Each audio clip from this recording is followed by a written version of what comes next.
Thank you, Steve. Thousands of pages of documents from Bill Clinton's presidency were just released today, and in some of them, Hillary Clinton's political future was discussed as she looked at a run for the Senate.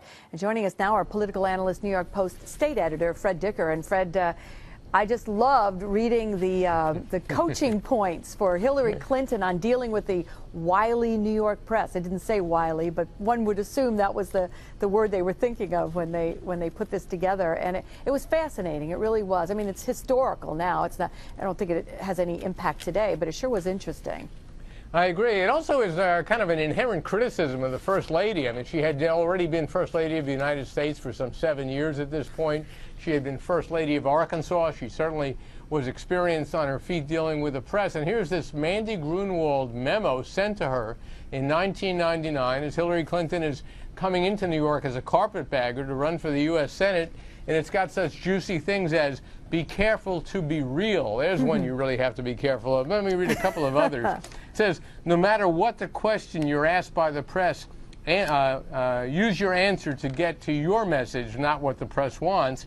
Another great one is, don't be defensive. Look like you actually want the question. And it says the microphone will do the work for you, so try to keep your tone what it was on the Today Show. Well, you know, people wonder sometimes why journalists are so cynical, and it's because of memos like this where we know that would-be candidates or actual office holders have to be advised that they should act natural, they should try to seem to be real, and then use questions for their own purposes. I mean, in a way, it's kind of an insult to the First Lady that she had to receive this memo. On the other hand, it could be that the person writing it, Mandy Grunwald, had to say something, and so she thought she'd make these kind of boilerplate recommendations. The point that was going through my mind exactly is simply that somebody has to justify his or her job, and so they put down in writing the very obvious, and it seemed to me that she was a pretty skilled handler of the press at that point. I mean, she'd gotten through a lot where she had shown some moxie with the press already.